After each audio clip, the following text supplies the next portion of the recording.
Bem-vindos a mais uma história de terror no canal. A fronteira com o Canadá. Em 2019, eu fiz uma viagem para o norte de Wisconsin e fiquei em uma cabana isolada na floresta perto da fronteira com o Canadá. Era uma área tranquila, parte de um parque onde várias outras cabanas estavam localizadas. Todos aparentemente sob a mesma propriedade, apesar de não estar muito longe da cidade. A loja mais perto ficava a apenas 10 minutos de distância. A área ao redor era extremamente isolada. Cada cabana tinha sua própria trilha que levava diretamente até ela. Nos primeiros dias, fiquei sozinha, passando o tempo dentro da cabana ou caminhando pelas trilhas, mas com o passar do tempo, o tédio começou a bater e decidi explorar um pouco mais. Fui até o centro do parque, onde outras pessoas estavam se reunindo ao redor das fogueiras e churrasqueiras. Quando cheguei por volta das 5 da tarde, logo conheci alguns caras legais, conversamos, bebemos algumas cervejas e ficamos ao redor da fogueira. Aproveitando uma noite tranquila, ficamos só nós por um tempo, mas ao entardecer, um outro homem apareceu. Nós o convidamos para se juntar a nós, mas assim que ele chegou, percebi que algo estava estranho. Ele não falava muito, não parecia estar se divertindo, e sua energia estava completamente diferente da dos outros. Estava um pouco fora do lugar, o que começou a estragar o clima. Para todos, contudo, ninguém quis ser rude e simplesmente pedir para ele ir embora. Quando um dos caras foi embora, e depois o outro também, fiquei sozinha com ele. Levantei e apaguei a fogueira, e disse que estava indo de volta para minha cabana, mas que foi bom conhecê-lo. Ele permaneceu sentado apenas, me olhando com um olhar vazio e estranho. Quando comecei a caminhar pela trilha que levava à cabana, olhei para trás e o vi, ainda me observando. Ele desviava o olhar rapidamente quando percebia que eu o ouvia. Mas o desconforto que senti naquele momento nunca saiu da minha cabeça. Felizmente a trilha para minha cabana estava bem iluminada por lâmpadas externas. E pelo que pude perceber, ele não me seguiu. Cheguei à cabana, tomei um banho rápido e me sentei por alguns minutos antes de ir para a cama. Aquelas cervejas que bebi mais cedo fizeram com que eu caísse no sono rapidamente. Não me lembro de que horas eram quando acordei. Mas tudo estava confuso. Quando olhei para o relógio, percebi que havia algo na porta do meu quarto. Um homem estava parado ali, completamente silencioso. Só conseguia ver o seu contorno, pois a luz da lua era a única fonte de iluminação. Eu fiquei absolutamente horrorizada e completamente congelada. Então ele falou: Eu reconheci sua voz. Era o homem da fogueira. Eu preciso ficar aqui, disse ele, com uma voz quase inaudível. Eu não conseguia entender o que ele queria dizer. E quando tentei perguntar, eu só consegui gaguejar algumas palavras. Ele repetiu, agora com um tom mais alto: Eu preciso ficar aqui. Foi como se algo estivesse errado, como se aquilo não fosse uma conversa normal. Rapidamente tentei responder, dizendo: Ok, sem problemas, mas estava completamente perdida, sem saber o que ele queria, ou do que fazer nesse ponto. Comecei a pensar que ele poderia ser um psicopata ou algo pior. Levantei-me lentamente da cama, tentando não fazer movimentos bruscos, e com meus olhos agora ajustados à escuridão, consegui ver seu rosto mais claramente. Ele parecia ainda mais estranho, com a expressão cansada e triste, os suor escorrendo pelo rosto. Era como se ele estivesse escondendo algo. Sua mão esquerda estava rígida ao lado do corpo, de um jeito estranho, como se estivesse segurando algo. Eu não estava com medo de morrer, mas sentia uma pressão estranha no peito, como se estivesse diante de algo que não poderia compreender. Depois de alguns momentos, passei rapidamente por ele. Quando virei o corredor, ainda o vi parado apenas me observando sair. Assim que saí para o lado de fora, corri pela trilha. E por sorte, encontrei um grupo de pessoas no centro do parque. Ao redor de uma fogueira, pedi para que ligassem para a polícia. Cerca de 30 minutos depois, a polícia chegou e vasculhou a cabana.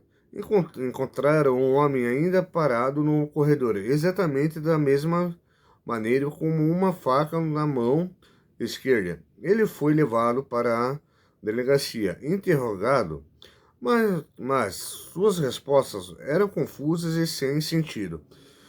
O homem parecia muito instável. No final, tudo foi registrado como um caso de insanidade. Até hoje não sei o que aconteceu, de fato, naquela noite. Se eu fosse, só sei que, por algum motivo, algo dentro de mim me disse para sair antes que fosse tarde demais. Agradeço por ter dado ouvidos a, a esse pressentimento. A madrugada de 1989. Eu nunca soube se deveria chamar de visão, perigo ou só coisa que não sei explicar. Apenas sei que foi naquela madrugada de 1989.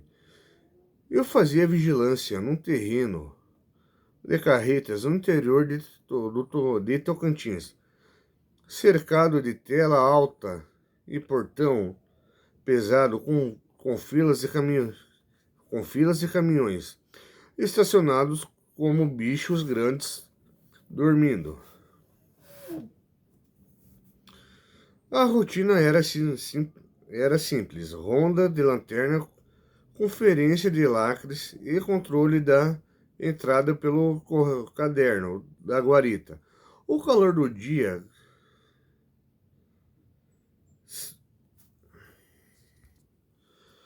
O calor do dia cedera a um vento seco e a noite estava clara, o suficiente para descansar as silhuetas das carrocerias contra o céu. No silêncio, ouvia-se, de vez em quando, o estalar da lata que cede com o resfriar na segunda ronda, passando pela fileira de implementos mais afastada, notei algo em cima de um dos baús.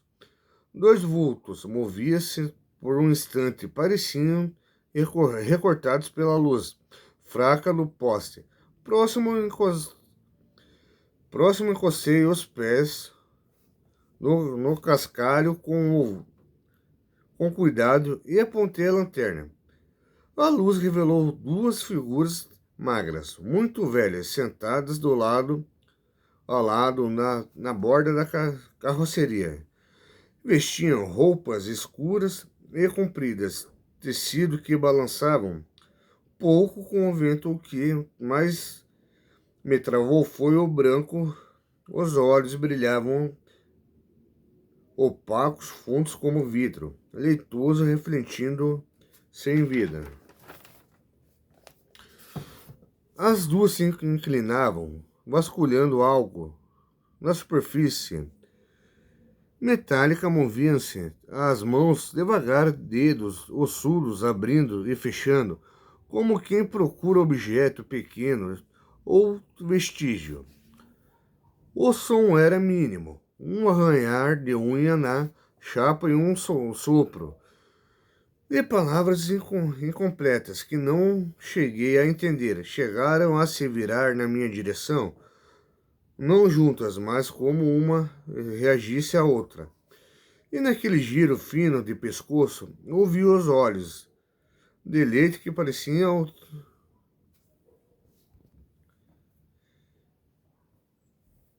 Eu vi os olhos de leite. Pararam onde eu estava. Começaram a se mover para o lado sem pressa, examinando o teto do baú como verdadeiros pacientes.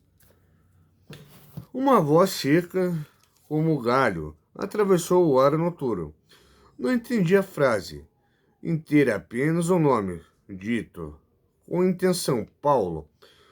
O nome fez sentido. Imediatamente, Paulo havia sido segurança ali antes de mim. Conta histórias de bolas de fogo cortando o céu do cerrado. Chispas grandes que sumiam por trás das carretas e deixou o emprego de repente, sem explicar. O peso daquele instante foi de dentro. Decidi não esperar saber o que queriam. Voltei de passo rápido, que virou corrida para a guarita. Pulso apertando a lanterna como se fosse a arma. Meu colega estava de olho no caderno. Perguntou por que o rosto estava branco. Respondi com o que conseguia. Não tem gente lá no fundo. Ele olhou para fora para a fileira onde eu estivera 2 minutos antes e não viu ninguém. Sem dizer muito, apontou com o queixo para um canto da sala. Ali ao chão havia um pequeno arranjo com galhos secos e um pote com sal grosso e um crucifixo gasto. Improviso de proteção que não fazia parte do inventário. Fechamos as trancas da guarita, apagamos a luz interna e ficamos só com o refletor dos portões acesos. O vento passou a cortar do lado, empurrando folhas pelo pátio. A madrugada correu devagar, entre chegadas rápidas pela fresta da cancela.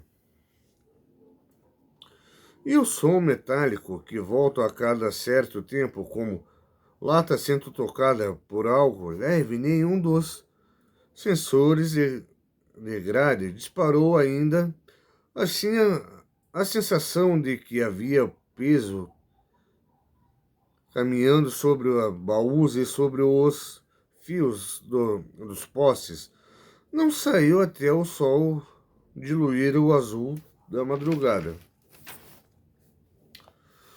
Pela manhã, combinamos meio no automático, não falar disso com ninguém, de forma da firma, para não virar piada de bar e perder o trabalho. A vida seguiu e o terreno foi mudando de frota, mas até hoje, quando alguém menciona o Paulo, escuto por baixo da conversa normal o som seco de unhas e metal e a palavra curta, quase chamada, que à noite sabe repetir. Não sei que buscavam, nem se achariam seis só que naquela estrada aquela estrada, o vento do cerrado tem o hábito de guardar histórias de olhos brancos que não piscam. Bom, galera, se gostaram do vídeo, se inscreva no canal, compartilhe com geral. É isso, fui.